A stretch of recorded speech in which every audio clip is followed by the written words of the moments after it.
मातेश्वरी गुणों की खान थी, गुप्त तपस्विनी थी। ब्रह्मा कुमारी दादी निर्मल शांता जी कहती हैं, मम्मा बहुत गंभीर और शांत थी। मम्मा मुरली भी चलाती थी तथा यज्ञ की सारी जिम्मेवारी भी निभाती थी। सब कार्य कराना संभालना उनको ही करना पड़ता था। फिर भी उनके चेहरे, चलन और व्यवहार में कोई भी अंतर नहीं आता था। वे एकदम शांत, गंभीर, मधुर और एकरस रही।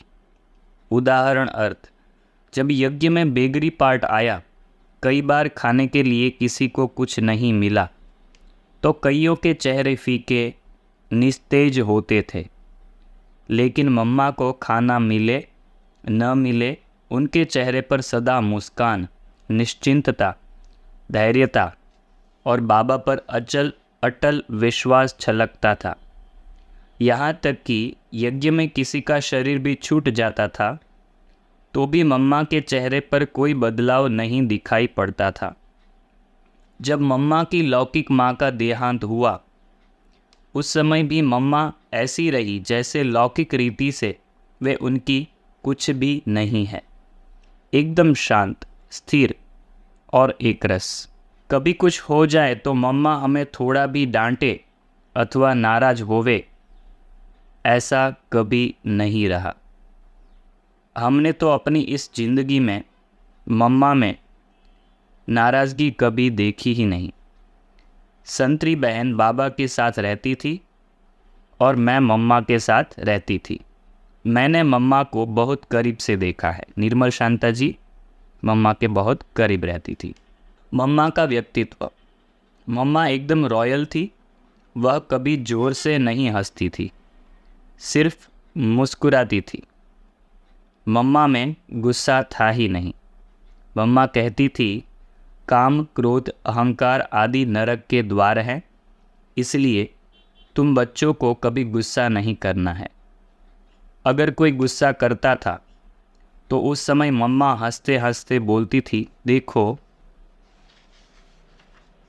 गुस्से को क्या कहते हैं, क्रोध कहते हैं ना। क्रोध को भूत कहा जाता है।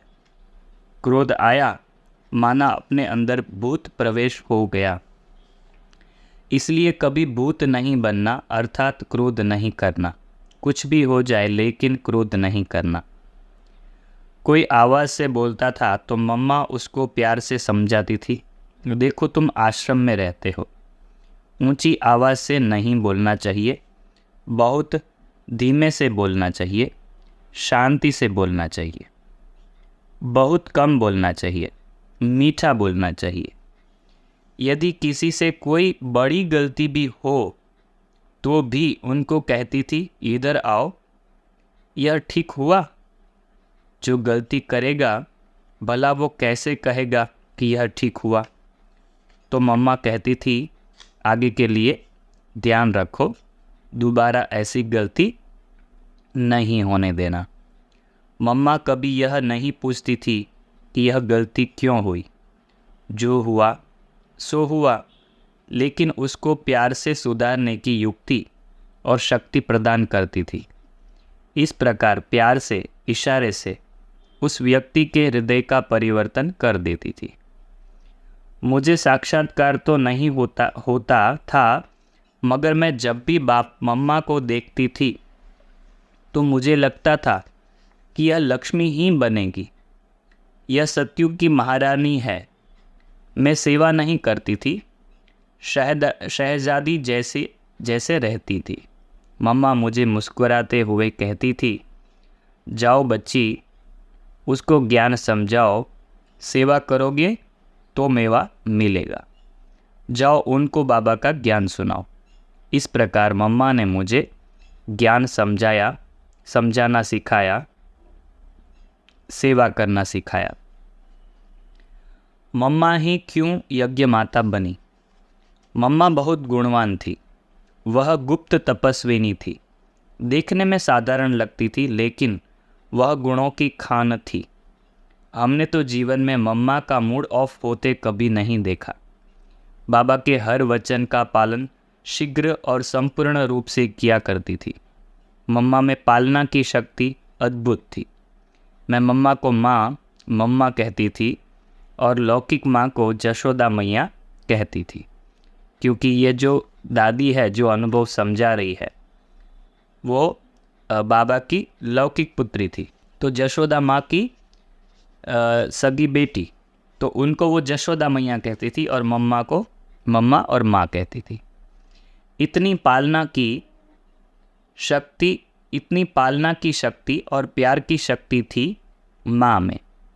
मैं तो बचपन से ही बहुत लाड़ प्यार से पली थी। मुझे अपने व्यक्तिगत काम ही करने नहीं आते थे, अपने बाल भी बनाने नहीं आते थे। मैं तो शहजादी जैसी थी। हर काम के लिए घर में नौकर रहते थे, लेकिन मम्मा ने मुझे हर कार्य करना सिखाया।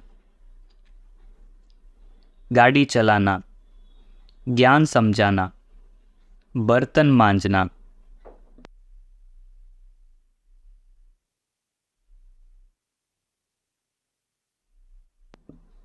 आदि आदि। इसका आधार मम्मा की स्नेह शक्ति और पालना शक्ति थी। इन्हीं श्रेष्ठ संस्कारों ने, मीठे स्वभाव ने एवं दैवी गुणों ने मम्मा को यज्ञ माता बनाया। हम मम्मा बाबा के तख्त नशीन कैसे बने? पहली बात है, कोई भी गलती न करो। काम, क्रोध, लोभ, मोह, अहंकार आदि का अंश मात्र भी न हो। देह अभिमान न हो। निरंतर अशरीरी स्थिति में रहो। दिल से बाबा को याद करो और सेवा करो, तब मम्मा बाबा के तख्त नशीन बनेंगे। मम्मा की तरफ से ब्राह्मण परिवार के लिए संदेश। मम्मा की तरफ से ब्राह्मण परिवार के लिए मेरा यही संदेश है कि मम्मा हमेशा कहती थी, क्रोध भूत है। बाबा के बच्चों, कुछ भी हो जाए परंतु क्रोध नहीं करना। अगर कोई नुकसान भी हो जाए तो उसको भी प्यार से समझाओ। आज की साकार मुरली में भी पूरा प्रेम के ऊपर, प्यार के ऊपर है। हमको प्यार की गंगा बनना है, इसके ऊपर आज की मुरली में था। आज है 7 जून, तो आज की मुरली में ऐसा था। शक्ति स्वरूपा और सिद्धि स्वरूपा मातेश्वरी। अभी है दादी चंद्रमणि जी के अनुभव। ब्रह्मा कुमारी दादी चंद्रमणि जी अपना अनुभव सुनाते हैं। मैं कुंज भवन में मम्मा की असिस्टेंट थी, सहयोगी थी। इसके कारण मुझे मम्मा के साथ का संग रहने का, उनसे सीखने का बहुत अवसर मिला। मम्मा के हर गुण मुझे बहुत अच्छे लगते थे। मम्मा तो सच्ची योगिनी थी। कभी व्यर्थ बातों में, व्यर्थ कार्यों में समय गंवाएं, यह हमने मम्मा में कभी देखा ही नहीं।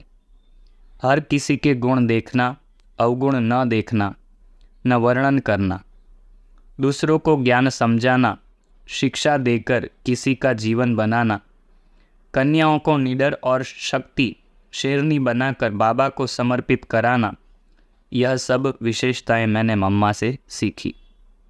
इस प्रकार हर एक भाई बहन ने, छोटे हो या बड़े, गुणों से प्यार करना मैंने मम्मा से ही सीखा। मम्मा की विशेषताएं। मम्मा की समझानी सदैव बेहद की होती थी। उनका भाव सदा अनादि और आदि का होता था। हर बात को, हर व्यक्ति को वे बेहद के रूप में देखती थी।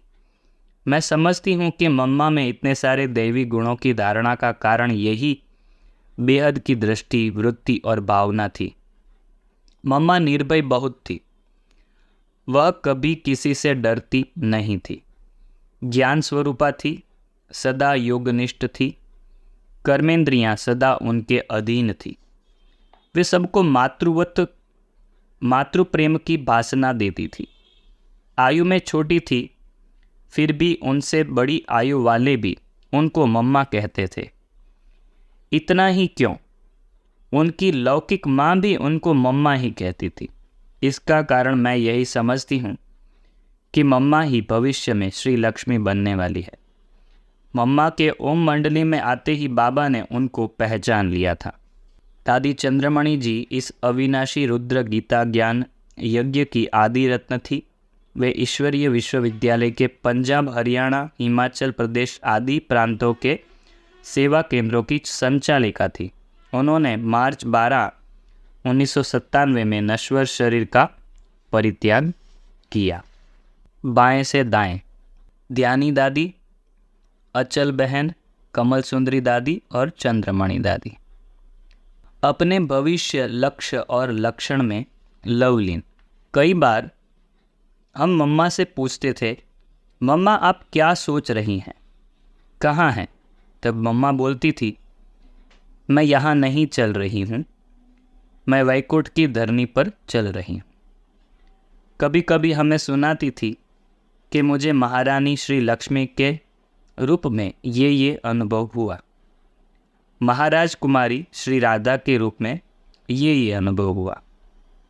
अपने भविष्य और बाबा के महावाक्यों पर मम्मा का निश्चय 100% था। बाबा ने कहा, उन्होंने माना और वैसे चलकर दिखाया। मम्मा की हर बात शक्तिशाली होती थी, योग में, ज्ञान में, धारणा में और सेवा में। मम्मा में न किसी के प्रति आकर्षण हुआ और न किसी से नफरत की। मम्मा ने सबको अपना बनाया और वह सबकी बनकर रही। इस प्रकार मम्मा शक्ति थी, माँ थी और असाधारण सिद्धि स्वरूपा थी। गान विशारदे, संगीत शारदे मातेश्वरी। ब्रह्मा कुमारी दादी मनोहर इंदिरा दादी जी मम्मा के बारे में सुनाते हुए कहती है कि मेरा ऐसा सौभाग्य था कि बाबा का घर भी मेरे घर के पास था और मम्मा का घर भी मेरे घर के पास ही था।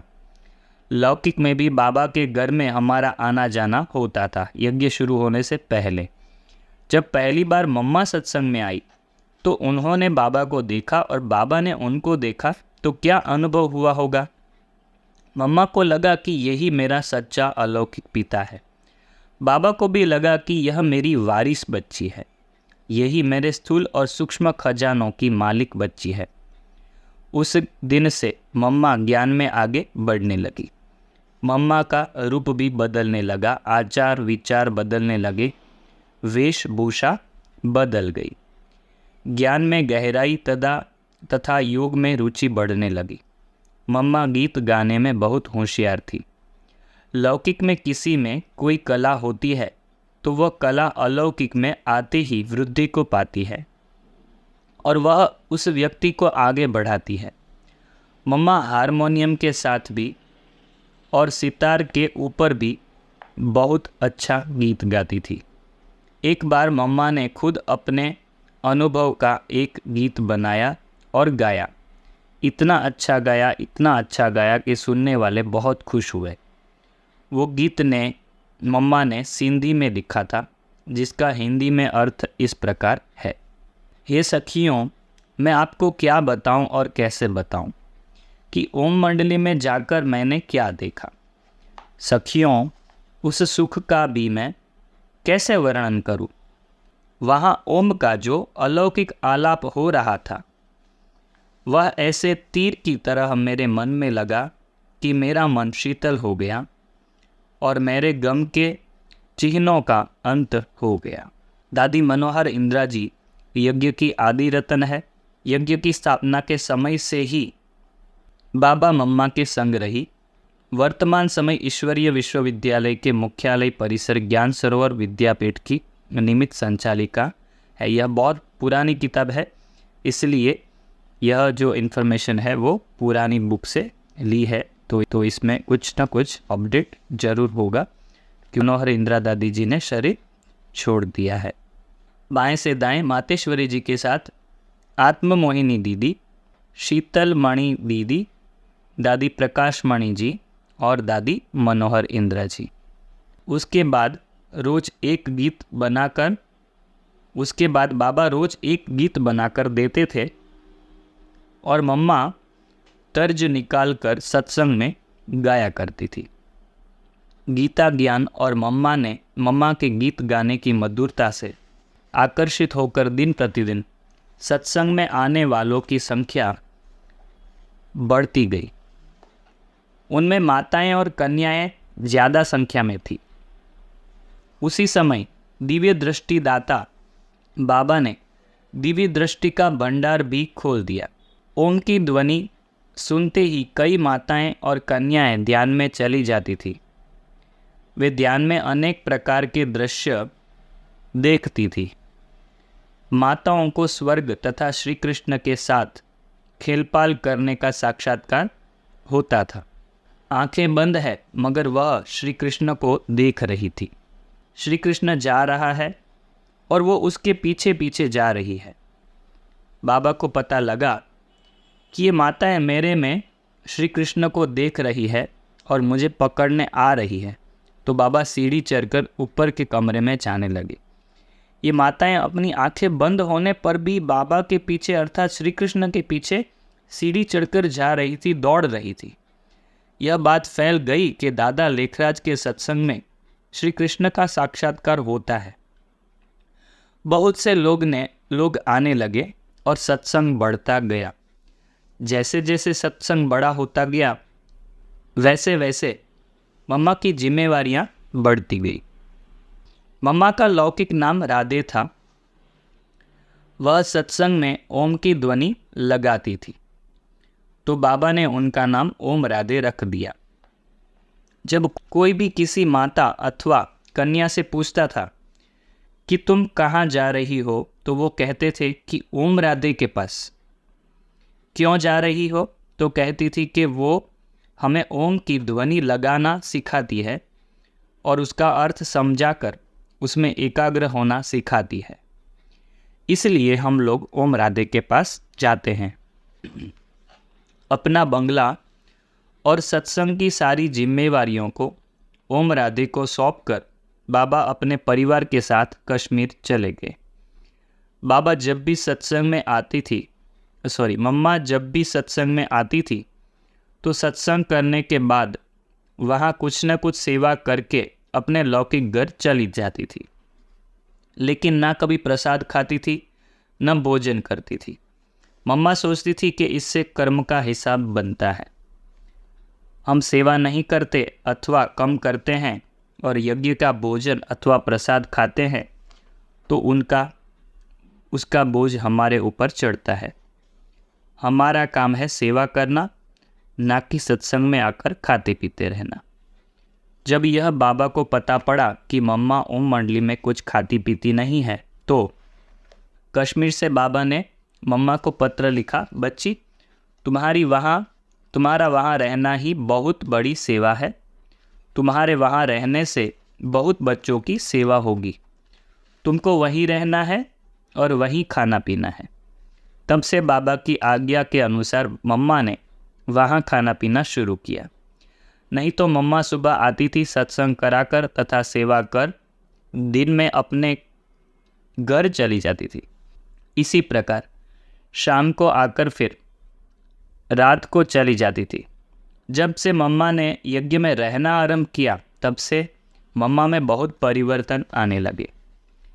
बाबा कश्मीर से मम्मा के नाम दादी कुमार का, दादी प्रकाशमणि दादी और दादी चंद्रमणि के नाम से पत्र भेजते थे। लिखते थे कि यह ज्ञान का पत्र है, इसको पढ़कर धारण करो और साथ साथ सत्संग में सुनाओ। मम्मा तो वैसे कर लेती थी, लेकिन कुछ बहनें डरती थी, तो मम्मा उनमें धैर्य और साहस भरकर ज्ञान सुनाना सिखाती थी। छोटी छोटी कन्याएं करीब 16, 17, 18 साल की बाबा से आए हुए ज्ञान पत्रों को पढ़कर सुनाती थी। सबको आश्चर्य होता था कि इतनी छोटी छोटी कन्याएं इतना महान ज्ञान सुनाती है। धीरे धीरे मम्मा में इतनी रूहानी शक्ति बढ़ने लगी कि मम्मा जब संदली पर बैठकर अथवा खड़ी होकर किसी को दृष्टि देती थी तो उनको कभी श्री राधे का, कभी श्री लक्ष्मी का साक्षात्कार होता था। जिस प्रकार ऑलमाइटी सर्वशक्तिमान बाबा ब्रह्मा द्वारा श्री कृष्ण का साक्षात्कार कराकर सबको यह स्पष्ट करा रहे थे कि यह बाबा ही भविष्य में श्री कृष्ण अथवा श्री नारायण बनेंगे, उसी प्रकार ओम राधे द्वारा सबको श्री राधा और श्री लक्ष्मी का साक्षात्कार कराकर यह स्पष्ट कराने लगी कि यही भविष्य में श्री राधा अथवा श्री लक्ष्मी बनेंगी। आगे चलते चलते मम्मा में पालना का गुण प्रकट हो गया। सिंध में व्यापारी लोग व्यापार अर्थ विदेश जाते थे। जब पुरुष लोग विदेश गए होते हैं तो माताएं घर में अकेली होती थी, अतः एवं उन्होंने सत्संग में आना शुरू किया। सत्संग में आते आते वे ज्ञान की धारणा भी करने लगी। उनका हाव भाव बदलने लगा, जीवन सादा और सरल बनने लगा। वे माताएं पहने हुए जेवर उतार कर साधारण रूप में रहने लगी। जब उनके पति लोग वापस आए तो वे उनको देखकर आश्चर्यवत हो गए कि उनकी पत्नियों को क्या हुआ है। वे विकार नहीं दे रही है, शांत और निराली है, जेवर आदि भी पहने नहीं है। तो वे अपनी स्त्रियों को मारने पीटने लगे। उस समय मम्मा ने उन बांधेली माताओं की ज्ञान से, मधुर वाणी से ऐसी पालना की, हिम्मत बढ़ाई, ताकत भरी कि वे धीरे धीरे अपने में रूहानी ताकत भरकर विघ्नों का सामना करने तथा सहन करने के लिए तैयार हो गई। ऐसे करते करते मम्मा का पालना का पाठ चरम शिखर पर पहुंच गया। तब बाबा ने 8 माताओं और कन्याओं की एक कमेटी बनाकर अपनी सारी चल अचल संपत्ति, मतलब टेंजिबल और इनटेंजिबल संपत्ति, अब उस कमेटी को समर्पित कर दी। उस कमेटी में मम्मा का नाम पहले नंबर में था। जब सिंध में सत्संग में आने वालों की पवित्रता की धारणा के कारण हंगामा हुआ तो बाबा ने कहा कि सत्संग में आने वाली कन्याएं और माताएं मम्मा के नाम से अपने घर वालों से अनुमति पत्र लेकर आएं।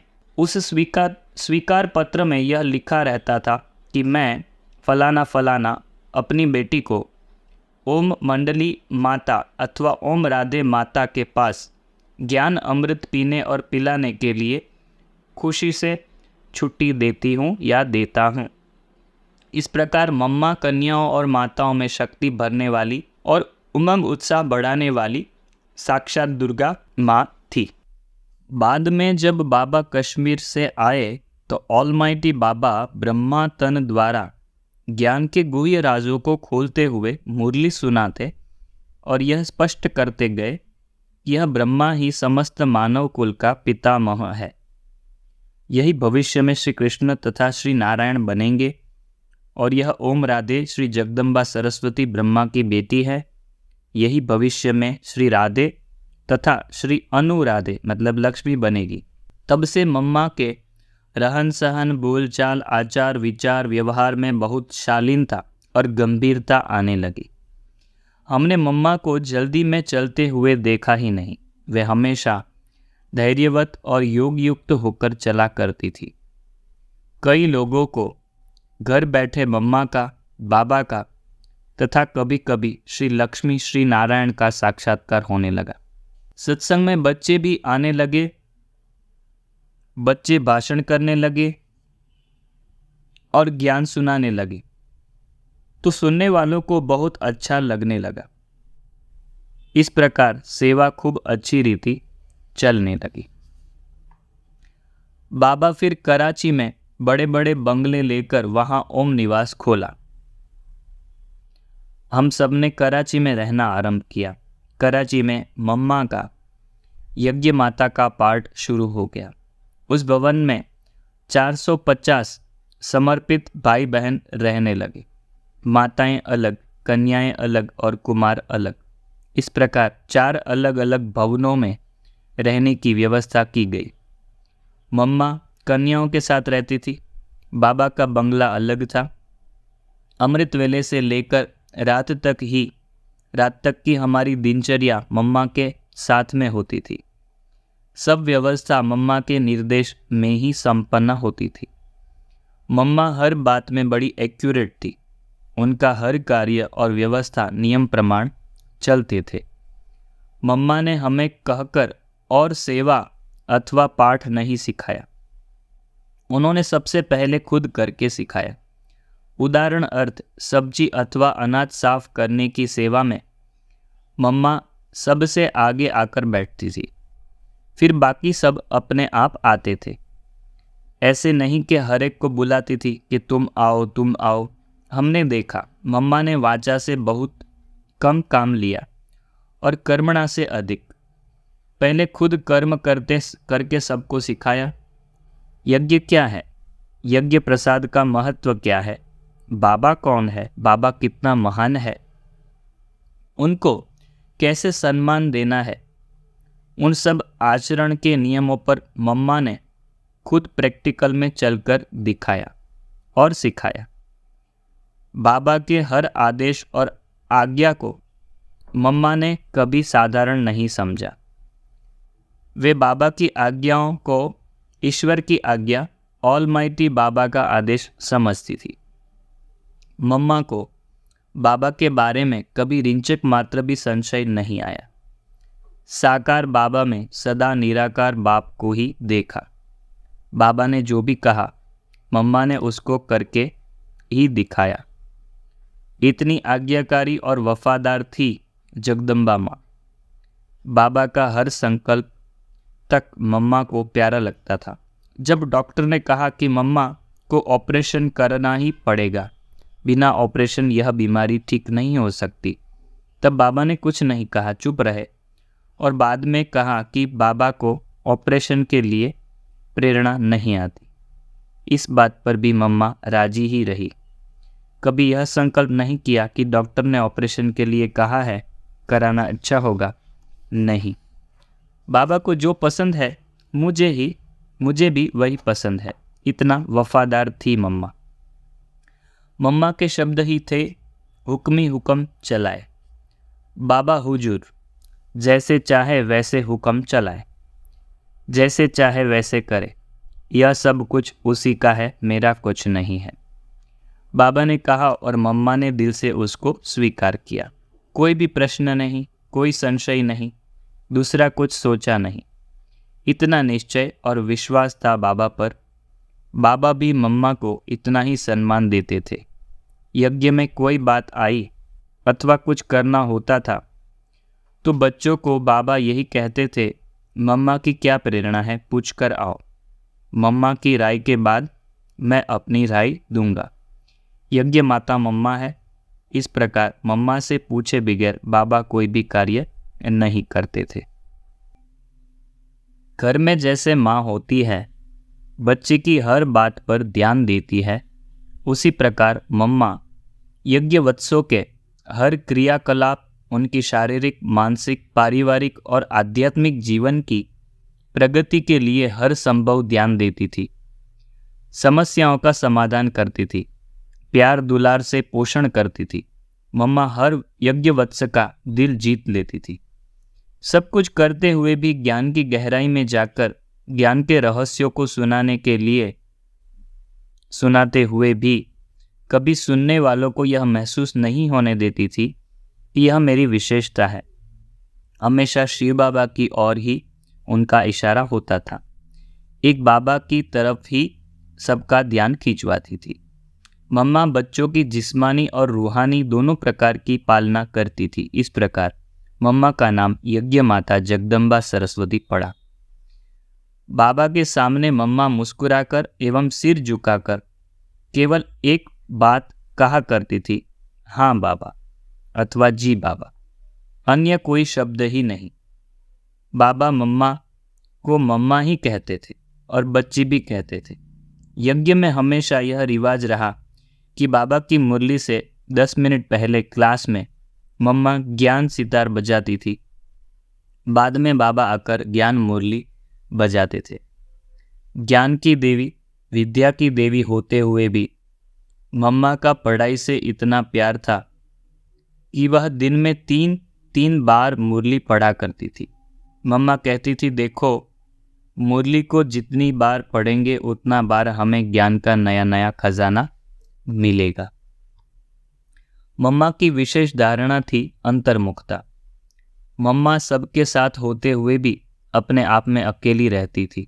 ऑलमाइटी बाप के साथ वार्तालाप करती रहती थी। मम्मा अमृत वेले 2 बजे उठकर अपने कमरे में कुर्सी पर बैठ एकांत में बाबा को याद करती थी। दिन में कर्म करते समय भी ज्ञान के मनन चिंतन में मगन रहती थी। मम्मा ने कभी हंसी मजाक करके अथवा व्यर्थ बातें करके अपना समय व्यर्थ नहीं गंवाया। मम्मा किसी का ध्यान अपनी तरफ आकर्षित होने नहीं देती थी, सदा उस माँ बाप की ओर ही इशारा करती थी।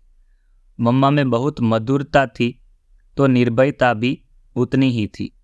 मम्मा कहा करती थी कि जीवन में जिस भगवान से डरना चाहिए वही हमारा बन गया, फिर डरना किससे? डरता वह है जो पाप कर्म करता है। हम तो श्रेष्ठ कर्म सत्कर्म करने वाले हैं, ईश्वर की मत पर चलने वाले हैं, तो हम डरे क्यों? खाने पीने में भी मम्मा की कोई आसक्ति नहीं थी। उन्होंने कभी यज्ञ प्रसाद की ग्लानि अथवा टीका टिप्पणी नहीं की। जो मिले जैसा मिले जितना भी मिले उसको आदर से और अनासक्त भाव से स्वीकार किया। अंत में हम यही कहेंगे कि मम्मा गुणों की खान थी, 16 कला संपन्न थी, सर्वगुण संपन्न थी, मर्यादा कुलोत्तम थी। मातेश्वरी जी के साथ दमयंती बहन, काकूबाई, निर्मल शांता दादी, ब्रिजेंद्रा दादी। मुंबई का ये फोटो है, तो इसलिए यहाँ पर दमयंती बहन भी है, काकूबाई है, निर्मल शांता दादी है और ब्रिजेंद्रा दादी है। ओम शांति।